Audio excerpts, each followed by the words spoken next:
আগুন তো পাইছি কিন্তু দেয় না। কয় কেন দেয় না? কয় এরা আগুনের পূজা করে। উসমান হারুনি নিজেই চলে আসছেন, আইসা বলতেছেন, ও মেয়ে একটু আগুন দেও না। কয় আগেই তো বললাম দিব না। কেন তোমরা দিবা না? কয় আমরা আগুনের পূজা করি। কেন পূজা করো? কয় বাপদাদায় করছে এজন্য আমরাও করি। কেন ওরা করছে? কয় যদ্দূর জানি আমার বাপে কইছে, দাদাই কইছে, আগুনের পূজা করলে পরে মরণের পরে আগুন আমাদেরকে জ্বালাবে না। একটু মায়া করব, আদর করব, কারণ দুনিয়া থাকতে আগুনরে পূজা করছি, এজন্য মরার পরে আগুনে জ্বালাবে না। উসমান হারুনি কয় ভালো কথা, মরার পরে আগুনে মায়া করব নাকি সেচব, এটা দুনিয়াতে একটু পরীক্ষা করো। কয় কেমনে? কয় আগুনের মধ্যে নিজের আঙ্গুলটা দিয়ে দেখো আঙ্গুল জ্বালায় কিনা। যদি আঙ্গুল না জ্বালায় বুঝবা মরণের পরেও জ্বালাবে না। আর যদি এখনই আঙ্গুল জ্বালায় তাহলে বুঝবা এ আরো সেচ্ছে, ঠিক না? হে আরো গোসায় ফুলতেছে, মরণের পরে ইচ্ছা মতো সেচবো। অগ্নি পূজারীরা করে মৌলবী আইসে আমগরে জ্বালাই তরি। আমি আগুনে তো হাত দিলে জ্বালাইবই, আগুনের স্বভাবটাই তো জ্বালানো। উসমান হারুনি কয় অসম্ভব, আগুনের স্বভাব জ্বালানো নয়। আগুন নিজের ইচ্ছায় কখনো জ্বালায় না, জ্বালাইতে পারেও না। আগুনের একজন মালিক আছে, একজন খালিক আছে, ওনার ইশারা পাইলে আগুনে জ্বালায়, নতুবা আগুনে জ্বালাইতে পারে না। যদি নিজের ইচ্ছায় আগুন জ্বালাইতো তাহলে তুর পাহাড়ে মূসা নবী পড়ে আছেন, গোটা তুর পাহাড়টা জ্বলে ছাই ছাই হয়ে গেল, অথচ মূসা নবীকে আগুনে জ্বালাইল না। ইব্রাহিম খলিল আগুনে ছিলেন, আগুন ইব্রাহিম খলিলকে জ্বালাইল না। বোঝা গেল আগুনের ক্ষমতা নাই, আগুন তার মালিকের ইশারায় চলে। অগ্নি পূজারীরা কই মৌলবী ইব্রাহিম বুঝি না, মূসাও বুঝি না, আমরা বর্তমান বুঝি। উসমান হারুনি কয় তাহলে বর্তমানেও দেখো।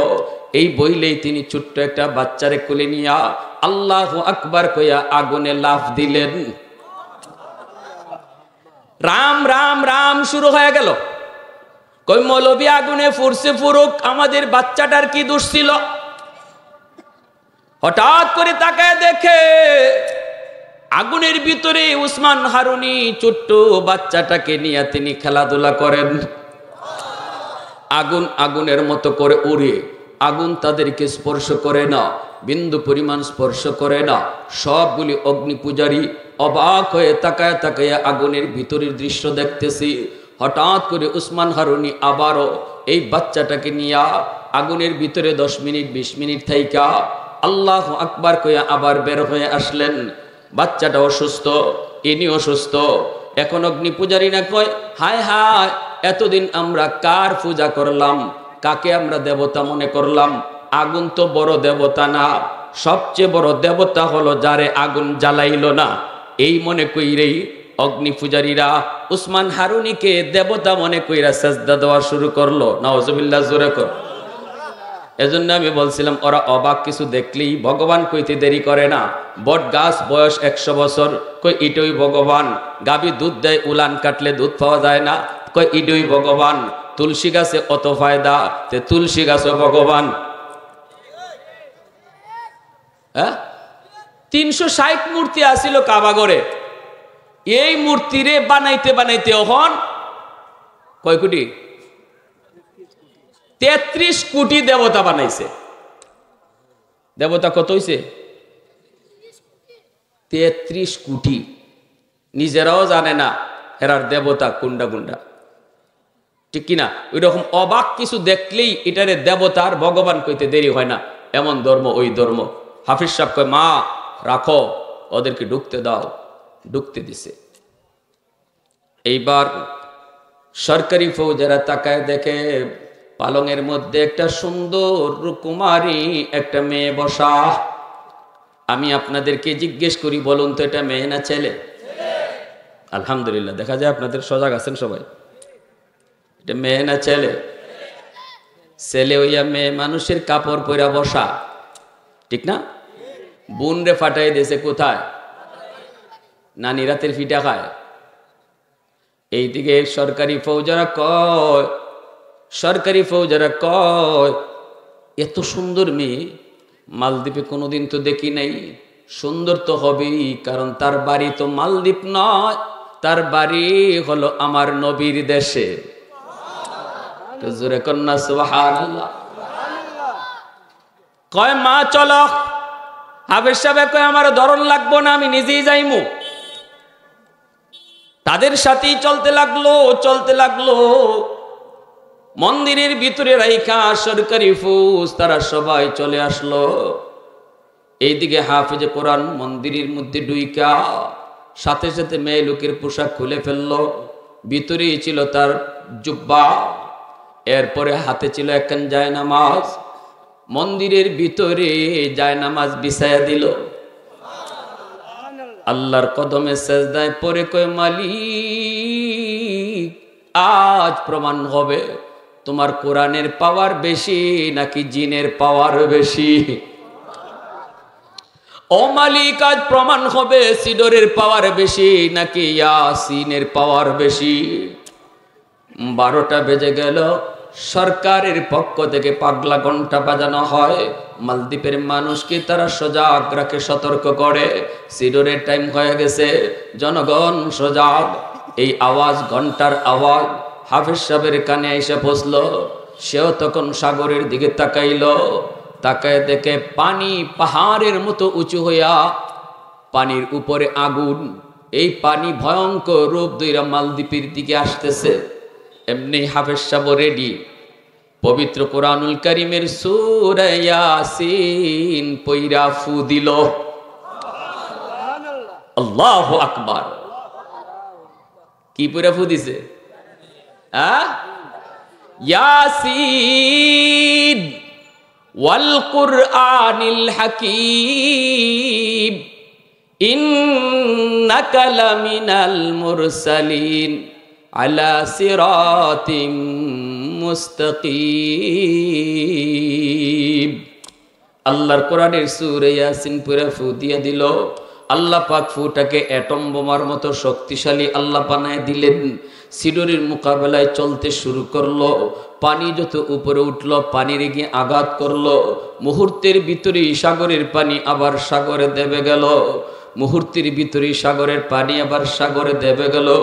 আল্লাহর কোরআনের সাথে টক্কর দিয়া কেউ কোনোদিন বাঁচতে পারে নাই। ঠিক কিনা জোরে বলেন? আল্লাহর কোরআনের সাথে মোকাবেলা করে কেউ কোনোদিন জিততে পারে নাই। কারণ আল্লাহর কোরআন হলো আমার আল্লাহর কালাম। আল্লাহ যত বড় তার কালাম তত বড়। আল্লাহ যত বড় তার কালাম তত বড়। ঠিক কিনা জোরে বলেন? সকাল বেলায় সরকারি ফৌজ আসলো মেয়েটার লাশ নেওয়ার জন্য। আয়েশা দেখে লাশের কোনো বংশ নাই। মন্দিরের ভিতরে একজন হাফেজে কোরআন তেলাওয়াত করে। ডাক দেয়া কই, বাবা এখানে একটা মেয়েকে আমরা গত রাতে রেখে গেছিলাম, লাশটা কই? হাফেজ সাহেব কয়, লাশ কোথায় পাবা? কয় কেন, গত রাত যে রাখলাম। কয় গত রাত তো তোমরা আমাকেই রেখে গেছো। কয় কেন রাখলাম আমরা, মেয়ে তুমি তো ছেলে। আরে বুকা, আমি ছিলাম বোনের কাপড় পইরা মেয়ে লোক সাইজা। কত মেয়েটা কই? কয় আমার বোন নানির বাড়িতে নানির হাতের পিঠা খায়। কয় তোমার কিছু হলো না কেন? কয় কেমনে হবে, কেমনে হবে? আমার সিনার মধ্যে আল্লাহ পাক তার পবিত্র কোরআনের 30 পারা কোরআন আল্লাহ রেখে দিয়েছেন। যে কোরআনের শক্তি সিডরের পাওয়ারের চেয়ে 1000 গুণ বেশি। আমি তো পুরা 30 পারা কোরআন পড়ি নাই, আমি তো মাত্র সূরা ইয়াসিন পড়া ফু দিছি। এতেই সাগরের সিডর জিন্নাতের পাওয়ার পানিতে মিশে গেল। আল্লাহর কোরআন জয়ী হয়ে গেল। যেরকম সুবহানাল্লাহ। কাতিয়ার সাহেব রাহিমাহুল্লাহর নামে এই মাদ্রাসা। আল্লাহর ওলির নাম আমিনউদ্দিন। আল্লাহর কুতুব দেখেছি জীবনে কত মাদ্রাসা তৈরি করেছেন। লেখাপড়া করেছি আমি আল্লাহর ওলির মাদ্রাসায়। কত দেখলাম যেখানে গেছেন ওখানে যাইয়েই সবার আগে মাদ্রাসা তৈরি করছেন। কারণ তিনি যাইয়েই বলতেন, বাবা সন্তান জন্ম দিছো, মানুষ বানাও নাই, মানুষ বানাইতে হলে মাদ্রাসা লাগবে। ঠিক কিনা জোরে কোন? মানুষ বানাইতে হলে মাদ্রাসা লাগবে, কোরআনের শিক্ষা লাগবে, আখিরাতের বুঝ তার কলিজায় ঢুকায় দিতে হবে, নইলে কিন্তু সন্তান হবে মানুষ হবে না, ডাক্তার হবে মানুষ হবে না, ইঞ্জিনিয়ার হবে মানুষ হবে না, প্রফেসর হবে মানুষ হবে না। যদি মানুষ বানাইতে হয় শিশুকালে কোরআন তার সিনায় ঢুকাও। ভাটি অঞ্চলের কত এলাকায় গেলাম, যাইয়েই দেখা যায় রাত্রে থাকছেন, সকালবেলা ফজরের নামাজ পড়ে এলাকার মানুষ লইয়া, ও মিয়া মাদ্রাসা আসেনি? জিনা হুজুর আমরা তো নিয়ত করছিলাম, ডাকো ডাকো ভগলরে ডাকো, বই গেছিল মাদ্রাসা ওই তো জায়গা কেটাই দেবাই কম। আল্লাহর ওলিদের কথা কম কিন্তু আসর বেশি। ঠিক কিনা জোরে কম? আমরা 1 ঘন্টা 1.5 ঘন্টা ওয়াজ করবো আর খাইতে সাবে বইয়া খালি কইবা, ও মিয়া আল্লাহর জমিনে আল্লাহর দিন জিন্দা হোক, তাম দুনিয়ার সমস্ত মুসলমানকে আল্লাহ তুমি এক করো, নেক করো। গোটা 1.5 ঘন্টার বয়ানে আপনাদের কলিজা যদ্দুর নরম হইব, আল্লাহর ওলির এক কথায় দিল নরম হয়ে যাব। ঠিক কিনা? এজন্য আমার ভাইরা, মা বাবার দায়িত্ব আসেনি না নাই? একটু জোরে কোন আসেনি না নাই? আল্লাহর নবী কয়, কুল্লু মাউলুদিন ইউলাদু আলাল ফিতরা ফাআবাওয়াহু ইউহাব্বিদানিহি আও ইউনাসসিরানিহি আও ইউমাজ্জিসানিহি। নবীজি বলেন, আল্লাহর নবী বলেন, সমস্ত সন্তান দুনিয়াতে আসে আল্লাহর ওলি হইয়া। মা বাবা তারপরে তার বিলায়ত নষ্ট করে, বাপ মার কারণে তার বুজুর্গি নষ্ট হয়। আল্লাহর নবী বলেন, সব সন্তান দুনিয়াতে আয় মঈনুদ্দিন চিশতির মতো অলি হইয়া, আব্দুল কাদের জিলানির মতো অলি হইয়া। এরপরে বেনামাজি কেমনে হইল, সুদকুর কেমনে হইল, ঘুষকুর কেমনে হইল? নবী কয় তার মার কারণে, নবী কয় তার বাপের কারণে।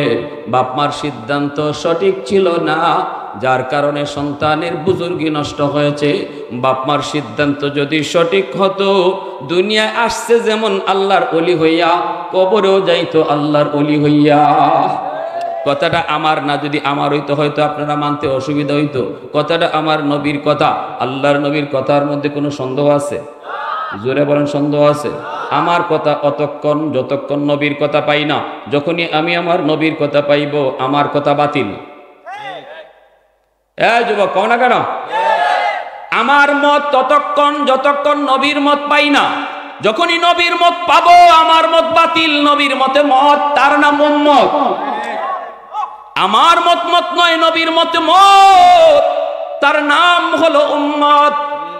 এজন্যই মনে রাখবো, আমার নবী রহমতের নবী কয়, ও দুনিয়ার মা বাবারা শোনো, তোমার সন্তান দুনিয়াতে আসছে আব্দুল কাদের জিলানির মতো অলি হইয়া, মঈনুদ্দিন চিশতির মতো অলি হইয়া, শাইখে কাতিয়ার মতো অলি হইয়া। আপনার সন্তান দুনিয়াতে আসছে শাইখে গুনুই রহমতুল্লাহ আলাইহির মতো অলি হইয়া, দুনিয়াতে সন্তান আসছে। এরপরে নবী কয়, এই সন্তানের উলায়াত, এই সন্তানের বুজুর্গি যদি নষ্ট হয়, সবার আগে তুমি মা বাবাকে আল্লাহর কাঠ গড়ায় দাঁড়ায় জবাব দিতে হবে।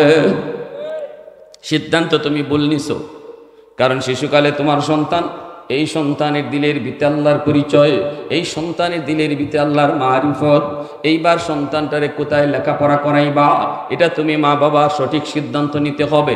পরিবেশের কারণে তার বুজুর্গি নষ্ট হবে।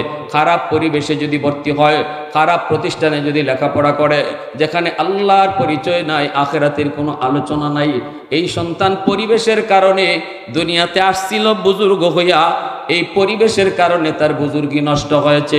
এর জন্য মা দায়ী, বাবা আল্লাহর দরবারে দায়ী থাকতে হবে। কিয়ামতের ময়দানে সন্তান কইব, রব্বানা আতিহিম দিফাইনি মিনাল আযাব ওয়ালআনহুম লানান কাবীরা। সন্তান কইব, আল্লাহ আমারে তুমি জাহান্নামে পরে দাও, আগে আমার বাপ মারে আনো।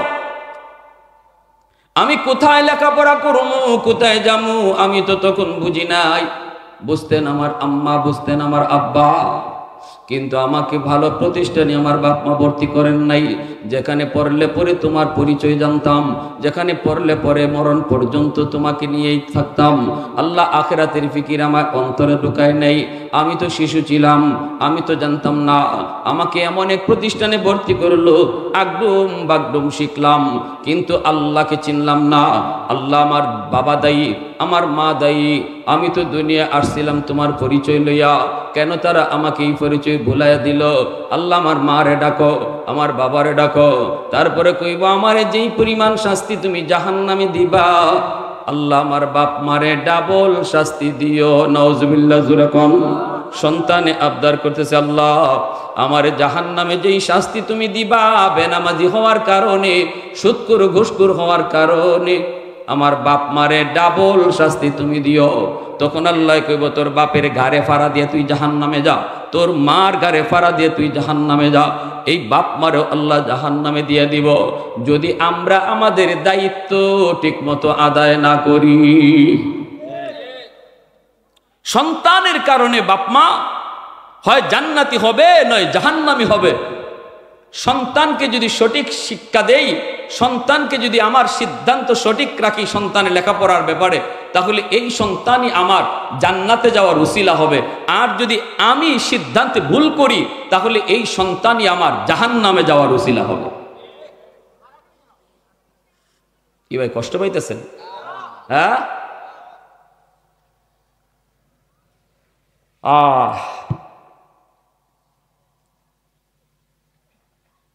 আমারে আমার আব্বা স্কুল থেকে মাদ্রাসায় দিচ্ছেন।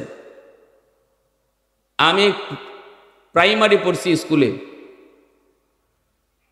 5 পর্যন্ত ভালো রেজাল্ট কইরা।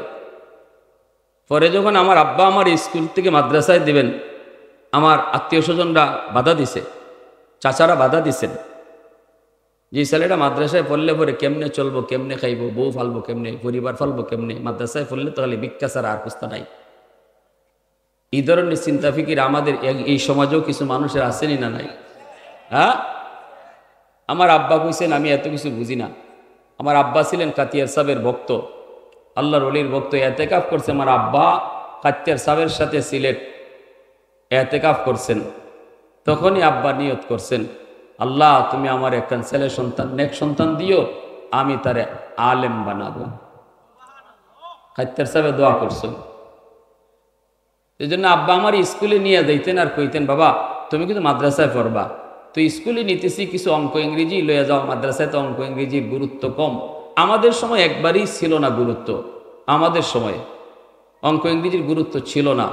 কিন্তু এখন আলহামদুলিল্লাহ বর্তমানে মাদ্রাসাগুলাতে নুরানি বিভাগটা সম্পূর্ণ স্কুলের সমমানের অঙ্ক ইংরেজি পড়ানো হয়। এটা জানেননি আপনারা? এই খবর থাকবো থেকে। প্রাইমারিতে যে অঙ্ক ইংরেজি আছে 1-এ, 2-এ, 3-এ, 4, 5-এ, নুরানি 1, 2, 3, 4, 5-এ সেম অঙ্ক ইংরেজি রাখা হয়েছে। শুধু আপনাদের দিকে খেয়াল কইরা, আমাদের দিকে না, আমরা মৌলবীদের দিকে খেয়াল করে আমি বলবো না, শুধু আপনাদের দিকে খেয়াল করে। যারা সন্তানকে ডাক্তার বানাবেন, ইঞ্জিনিয়ার বানাবেন, প্রফেসর বানাবেন, ব্যারিস্টার বানাবেন, সচিব বানাবেন, উকিল বানাবেন, বানান, আমরা আপত্তি দেই না, নিষেধ করি না।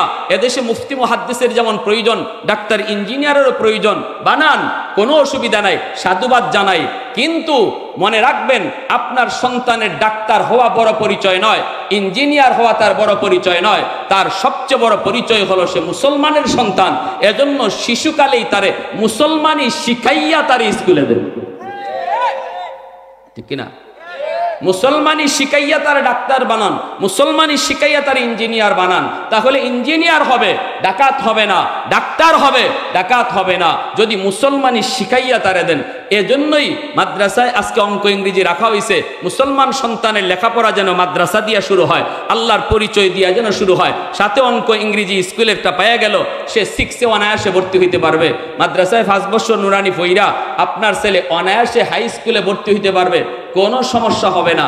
এজন্যই উলামায়ে কেরাম যেন গোটা মুসলিম উম্মার সন্তান মাদ্রাসা দিয়া তার লেখাপড়া শুরু হয়, উলামায়ে কেরাম সিদ্ধান্ত নিয়া এই নুরানি বিভাগে অঙ্ক ইংরেজি স্কুলের মানের নিয়ে আইছেন। 5 বছর প্রাইমারিতে কেন পড়াবো, কেন তার এই জীবনের 5টা বছর নষ্ট করব।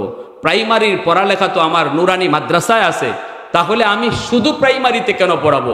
আমি এমন এক প্রতিষ্ঠানে পড়াবো যেখানে প্রাইমারির পড়াও আছে, আবার ইসলামের শিক্ষা লইয়া, মুসলমানি লইয়া সে ডাক্তার ইঞ্জিনিয়ার হবে। কি ভাই, কথাটা বুঝছেন কিনা? হ্যাঁ, এজন্য বলি শিশুকালে বাচ্চাদের 5টা বৎসর অত্যন্ত দামি। শিশুকালে বাচ্চাদের দিল দেমাগ কাদামাটির মতো। কাদামাটিতে যা খুশি লিখবেন, লিখতে পারবেন। মাটি যদি শক্ত হয়ে যায় লেখা যায় না। গাছ যতক্ষণ চারা থাকে পানি দিলে লাভ হয়, গাছ যদি মোটা হয়ে যায় পানি লই দিলেও লাভ হবে না। শিশু বাচ্চাদের দিল দেমাগ চারা গাছের মতো, কাদামাটির মতো। এই শিশুকালে যা শিখানো হয়, যা বোঝানো হয়, কলিজায় যা দেওয়া হয়, এটা মরণ পর্যন্ত আসর করে। এটা ভুলতে পারে না, এটা ভুলতে পারে না। এজন্য শিশুকাল মানুষের জীবনের ফাউন্ডেশন। এই শিশুকালটা আপনারা ভুল জায়গায় পড়াবেন না। ভালো প্রতিষ্ঠান দেখা, এলাকার প্রতিষ্ঠান দেখা নুরানি বিভাগটাতে পড়ালেখা করান। এর পরে আপনার মন চাইলে আলেম বানান, যদি বানান নূরুন আলা নূর। হাফেজ যদি বানাইতে চান নূরুন আলা নূর। আর যদি না বানাইয়া তারে ডাক্তার, ইঞ্জিনিয়ার, প্রফেসর বানাইতে চান, আমরা নিষেধ করি। জোরে কোন, পরিষ্কার বুঝছেন? আমরা নিষেধ করি। আমার আব্বা আমারে মাদ্রাসা দিয়া কি ঠকছেন? কেউ ভাই পিছনে ভাইরা বলেন না, আব্বা আমারে মাদ্রাসায় পড়ায় ঠকছেন? আমিও তো ভালো স্টুডেন্ট ছিলাম স্কুলে। আমার ছোট ভাই মাসুমের মতোই হয়তো আমি স্কুল কলেজে পড়লে এরকম আমিও সচিব হইতাম। কিন্তু এরপর আপনারা বলেন, আমার ভাই সচিব, সারা বাংলাদেশের কতজন মানুষের চারে চিনে? আর আমারে কতজনে চিনে? হ্যাঁ, নারী নাই, পুরুষ নাই, ছোট নাই, বড় নাই, হাজারো মানুষ। আমি অবাক হয়ে যাই। সেই গেলাম সুন্দরবনে, সেই গেলাম কক্সবাজারে, সেই গেলাম উত্তরবঙ্গে নীলফামারীতে, এত মানুষ আমার এত মায়া করে কি কইরা? আমি বললাম, ভাই মনে হইতেছে নিজের মানুষ, রক্তের মানুষ। কয় হুজুর, মোবাইলে আপনারা দেখতে দেখতে মনে হইতেছে আপনি আমাদের নিজেরই হয়ে গেছে। মনে হয় আপনি দূরের না, আমাদের খুব হৃদয়ে মিশে গেছেন। এত মায়া, এত দয়া। আমি দোয়া করি, দোয়া পাই, আলহামদুলিল্লাহ। এরপর আমার ভাই আলহামদুলিল্লাহ আপনাদের দোয়ায় শিশুকালে আমার আব্বার কাছ থেকে ধর্মীয় শিক্ষা নিয়েই সে স্কুল কলেজে গেছে। বিধায় এখনো আল্লাহর রহমতে, আল্লাহর দয়ায় অত্যন্ত সততার সাথে দায়িত্ব পালন করে যাইতেছে। পিছনে একটা কালো দাগ, লাল দাগ নাই, একটা লাল দাগ নাই। যার কারণে আওয়ামী লীগ পিরিয়ডও সচিব, তত্ত্বাবধায়কের আমলেও সচিব। এরকম কয়জন আছে যে যারা আওয়ামী লীগ আমলে ছিল এখনো আছে? আওয়ামী লীগ আমলে যারা ছিল এরা তো সব দৌড়ের উপরে আছে, ঠিক কিনা?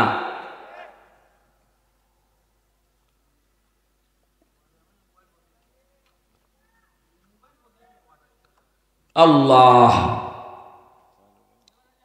না, চা এখন খাইতাম না। আল্লাহ, আমার ভাইয়েরা এদিকে খেয়াল রাখেন, একটু মনোযোগ আমার দিকে দেন। আপনারা আমার আপনজন, আমি আপনাদের দোয়া চাই। ঘুম থেকে উঠে আপনাদেরকে দেখি, আপনারা আমাকে দেখেন। বিদায় দিল থেকে, মন থেকে কিছু কথা বলতেছি। কষ্ট পাইতেছেন আপনারা?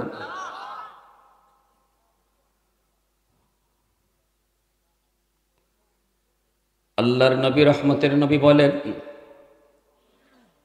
মা বাবার দায়িত্ব সন্তানের প্রতি আসেনি না নাই?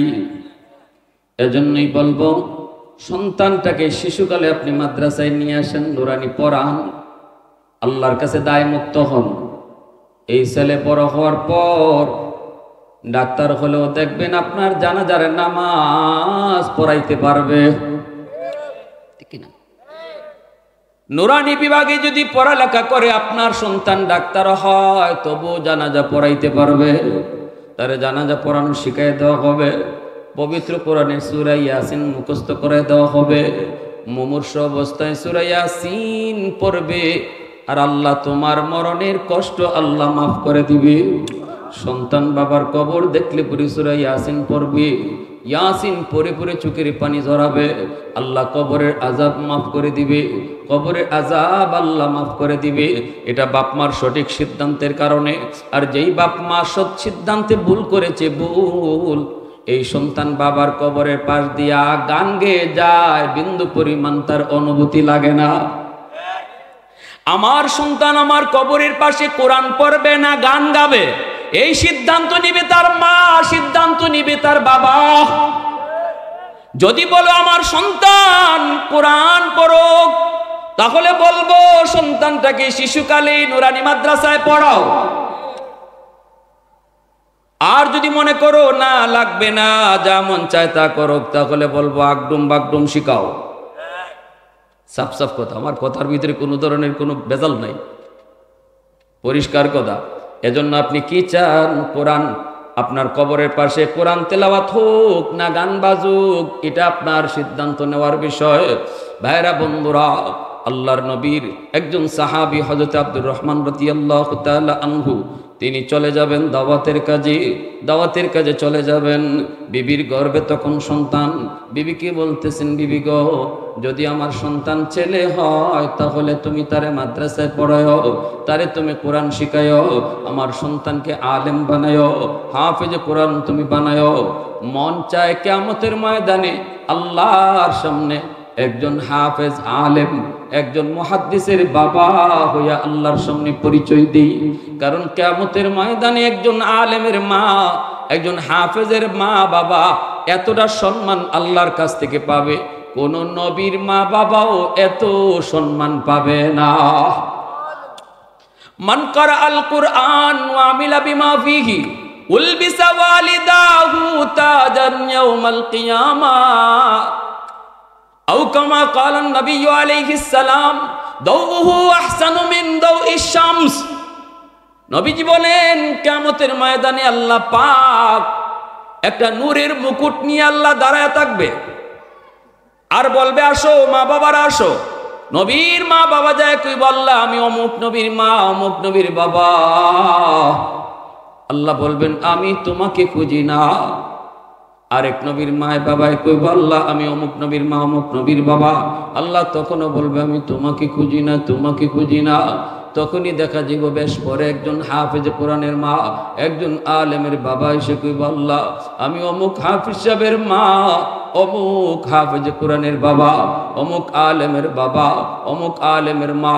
তখন আল্লাহ হাসরবাসীর সামনেই বলবে আমি তো তোমাকে খুঁজতেছি। নূরের মুকুট আল্লাহ পরায় দিবে আর বলবে দুনিয়াতে তোমার সন্তানের মাথায় পাগড়ি পরাইছিল মানুষ, আর আজ হাসরের মাঠে তোমার মাথায় পাগড়ি পরাবো আমি আল্লাহ। সন্তানের মাথায় পাগড়ি পরায় মানুষ, আর বাপ মার মাথায় পাগড়ি পরায় কে? একটু জোরে আওয়াজ দিয়ে বলেন না কে? কারণটা কি? কারণ কয় বাপ মা সমাজের সাথে যুদ্ধ করা লাগছে। সমাজ একদিকে চলছে স্রোতের তালে তালে স্কুল কলেজের দিকে। 100টা বাচ্চার মধ্যে 90টা বাচ্চা স্কুল কলেজে যায়, আর 10টা বাচ্চা মাদ্রাসার দিকে আয়। স্রোত চলছে ওই দিকে, আর এই মাদ্রাসার দিকে বাপ মা চলছে স্রোতের উল্টা। আবার কতজনে কত কথা কয়, মাদ্রাসায় দিতেছ, খাইব কেমনে, চলবো কেমনে, পড়বো কেমনে, কত কথা শোনার পরও কত মা কত বাবা মন খারাপ করে না, মানুষের কথা শুনেও সিদ্ধান্ত পাল্টায় না। না, আমার আল্লাহকে খুশি করার জন্য আমি আখিরাতে আমার সন্তানকে পুঁজি বানাবো, পুঁজি বানাবো, এই নিয়ত করে যখন মা, ওই নিয়ত করে যখন বাবা মাদ্রাসার দিকে রওনা দেয়, এতটা জিহাদ করে যখন আসে, তখনই আল্লাহ কয় বান্দা আমি তোমার উপর খুশি হইয়া তখনই তোমার জন্য আমি পাগড়ি বানায় রাখছি। তখনই আমি তোমার উপরে খুশি হইয়া পাগড়ি বানায় রাখছি, কারণ তুমি সমাজের স্রোতের তালে তালে চলো নাই, চলো নাই। মানুষ দিবে তোমার সন্তানের মাথায় পাগড়ি, আর তোমার মাথায় পাগড়ি দিব আমি আল্লাহ। দাউহু আহসানু মিন দাউইশ শামস। নবীজি বলেন ওই পাগড়ি আর মুকুটের পাওয়ার সূর্যের পাওয়ারের চেয়েও বেশি হবে। হাসরবাসী মানুষ তখন কইব কি রে ভাই এই মানুষটাকে ডাক। আরেকজনে কইব চিনো না? কয় আমাদের এলাকার হাফিজ সাহেবের আম্মা, অমুক মুফতি সাহেবের আব্বা, অমুক আলেমের আম্মা। এইভাবে হাসরের মাঠে তার পরিচয় দেওয়া হবে, পরিচয় দেওয়া হবে। একজন হাফেজের মা বাবাকে আল্লাহ পাক নাম ধরে ডাক দিবে না, হাসরের মাঠে আলেমের বাপ মারে আল্লাহ নাম ধরে ডাক দিবে না, মুফতি সাহেবের আব্বা আম্মারে আল্লাহ নাম ধরে ডাক দিবে না। দুনিয়াতে মানুষ তারে ডাকতো ও মুফতি সাহেবের আব্বা, ও হাফিজ সাহেবের আম্মা। হাসরের মাঠে আল্লাহ কইব ও হাফিজ সাহেবের আম্মা। মানুষ তোমারে যেইভাবে ডাকতো ওইভাবেই আল্লাহ তোমারে ডাকবে হাসরের মাঠে। এত ইজ্জত, এত সম্মান। আব্দুর রহমান রাদিয়াল্লাহু তাআলা আনহুর বিবি স্বামীকে বিদায় দিলেন, দাওয়াতের কাজে চলে গেলেন, আর বলে গেলেন যদি আমার ছেলে সন্তান হয় তাহলে তুমি তারে মদিনার মসজিদে ভর্তি করায়ো, মদিনার মাদ্রাসায় ভর্তি করে আলেম বানাও, হাফেজ তুমি বানায়ো। এই বইলা তিনি চলে গেলেন দাওয়াতের কাজে। এইদিকে ছেলে সন্তান জন্ম নিল, মা সন্তানের নাম রাখলেন রবিআ, রবিআতুর রায় নাম রাখলেন। বসন্তকালের বাতাস, এত সুন্দর একটা নাম। ছেলে মার কাছ থেকে দিন শিখতে লাগলো। মা যদি দিনদার হয়, সন্তান দিনদার হয়। মা যদি আল্লাহওয়ালি হয়, সন্তান আল্লাহওয়ালি হয়। কারণ সন্তান মার টাচে থাকে বেশি, বাবার এতটা টাচে থাকতে পারে না, সুযোগ পায় না। বাবা তো বেশিরভাগ সময় বাহিরে থাকে, মাকে সন্তান বেশি টাইম পায়। এজন্য মা যদি ফর্দা নিশিন হয়, সন্তান অটো ফর্দা করা শিখে যায়। ঠিক কিনা জোরে বলেন? হ্যাঁ, আমি ওইখানে বয়ানে পেয়েছি, আমার ছোট্ট বাচ্চাটা, ছোট্ট মেয়েটা যদি ওর মা কোনো রুমে থাকে আর ওর কোনো চাচা, যেমন জশাব মনে করেন জানে না এই রুমে ঢুকে পড়বে, আমার ছোট্ট মেয়েটা আয়েশা, সে কিন্তু এখনো পর্দা কি জিনিস বুঝে না। যখনই বুঝতেছে তার মা এই রুমে কিন্তু চাচা ঢুকতেছে, চাচা জানে না, তখন আমার বাচ্চাটা যাই এই চাচার বুক দুইরা, কোমরে দুইরা, কয় চাচু এই রুমে আম্মু আছে। আওয়াজ নাই, এই রুমে কে আছে? কে শিখাইলো এটা? এই বাচ্চাটা। কারণ বাচ্চাটা দেখছে মায় পর্দা করে, পরপুরুষের সামনে যায় না, ওর চাচাদের সামনে মা যায় না। এজন্যই যখনই বুঝছে চাচাও জানে না এই রুমে মা, এজন্য চাচার কোমর ধরে কয় চাচু এই রুমে যায়েন না, এই রুমে আম্মু আছে। তাহলে মা যদি পর্দা করে সন্তান অটো পর্দা শিখে যায়। ঠিক কিনা জুড়ে বলেন? যে শিখাইতে হয় না, অটো পর্দা করা শিখে যায়। মা যদি নামাজি হয় সন্তান নামাজি হয়, মা যদি কোরআন পড়ে সন্তান অল্প দিনে হাফেজে কোরআন হয়। আমি তো এই কথা বলি, অভিজ্ঞরা অভিজ্ঞতার আলোকে বলেছেন, পেটে সন্তান লইয়া যদি মা বেশি বেশি টক খায়, সন্তান বড় হওয়ার পরে টক প্রিয় হয়। পেটে সন্তান লইয়া যদি মা বেশি বেশি মিষ্টি খায়, সন্তান বড় হওয়ার পরে মিষ্টি প্রিয় হয়। পেটে সন্তান নিয়ে যদি মা বেশি বেশি ঘুমায়, সন্তান বড় হওয়ার পরে অলস হয়। পেটে সন্তান নিয়ে মা যদি টুকটাক কামকাজ করে, সন্তান বড় হওয়ার পরে কর্মঠ হয়। সন্তান পেটে নিয়ে মা যদি গান শুনে, সন্তান বড় হয়ে গায়ক হয়। সন্তান পেটে নিয়ে মা যদি কোরআন তেলাওয়াত করে, এই সন্তান অল্প দিনে হাফেজে কোরআন হয়। কারণ এটা আসর পড়ে, মার আসরটা পেটেও যায় পড়ে, সন্তানের উপরে যায় পড়ে। দুধ খাওয়ানোর সময় সন্তানের উপরে মার আসর পড়ে, আসর পড়ে। এজন্য রবিয়ার মা শিশুকালে তারে দিন শিখাইলেন, দিনই পরিবেশে তারে বড় করতেছেন। মাদ্রাসায় ভর্তি করার বয়স যখন হয়ে গেল, মদিনার মসজিদে নিয়ে হাজির, মদিনার মসজিদে নিয়ে হাজির আর বলেন, উস্তাদজি আমার সন্তানকে আপনারা দিন শিখান। এই বইলে তিনি উস্তাদের হাতে সন্তানকে দিয়ে আসলেন। অল্প দিনের ভিতরেই দেখা গেল সন্তানের জেহেন ভালো, মেধা ভালো, চরিত্র ভালো, আখলাক ভালো, উস্তাদদের মুখে মুখে রটে গেল। অল্প দিনের ভিতরেই তার সুনাম ছড়াতে লাগলো।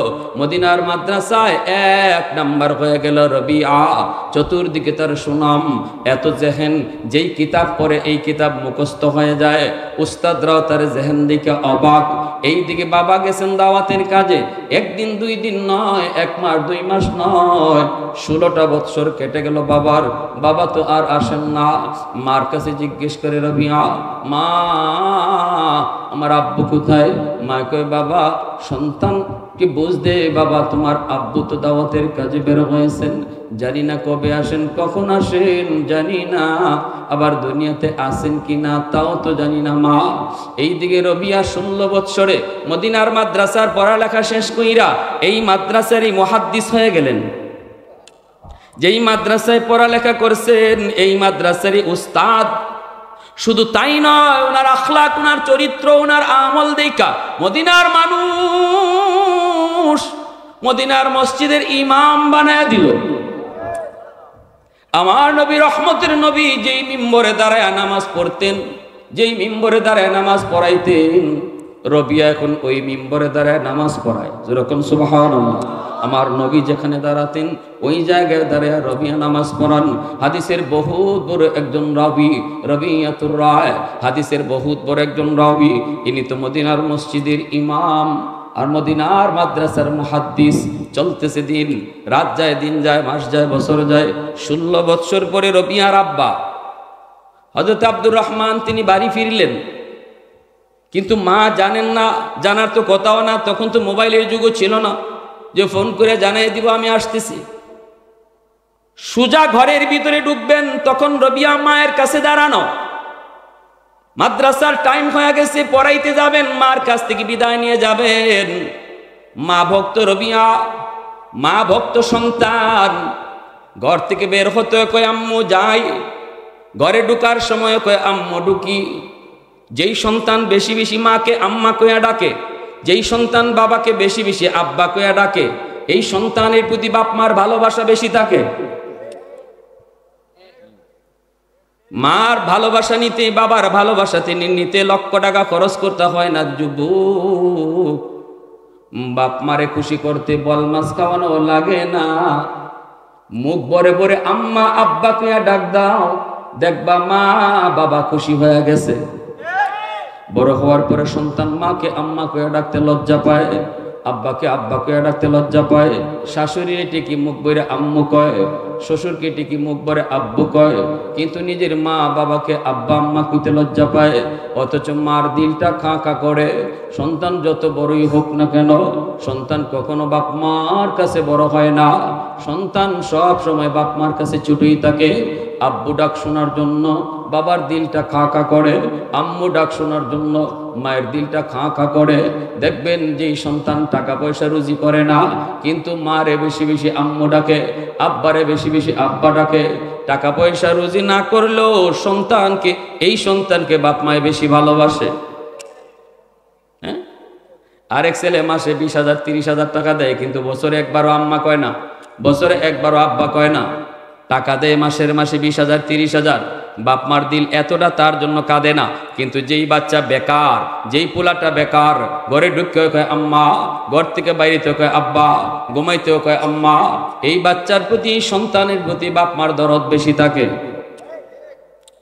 এজন্যই ভাইরা আমার, যেই সন্তানের উপরে বাপ মা খুশি থাকে, আল্লাহ তার ভবিষ্যৎ উজ্জ্বল করে দেয়, সবগুলা রাস্তা আল্লাহ পাক সহজ করে দেয়। রবিয়া মায়ের পাশে দাঁড়ানো, বাবা ঢুকে পড়লেন। তিনি তো আর বাবাকে চিনেন না, 16 বৎসর পরে আসছেন। জন্মের আগেই তো তিনি বাবাকে দেখেন নাই, জন্মের আগেই তো বাবা চলে গেছেন দাওয়াতের কাজে। রবিয়া বাবাকে চিনবেন কি কইরা? ওই অবস্থায় ঢুকে পড়লেন। ঢুকেই দেখেন তার বিবির কাছে একজন যুবক দাঁড়ায় রয়েছে, জোয়ান একটা পুরুষ দাঁড়ায় রয়েছে। বাবাও তো ছেলেকে চেনে না, ছেলেও তো বাবাকে চিনে না, ঠিক না? বাবাও ছেলেকে চিনে না, ছেলেও বাবাকে চিনে না।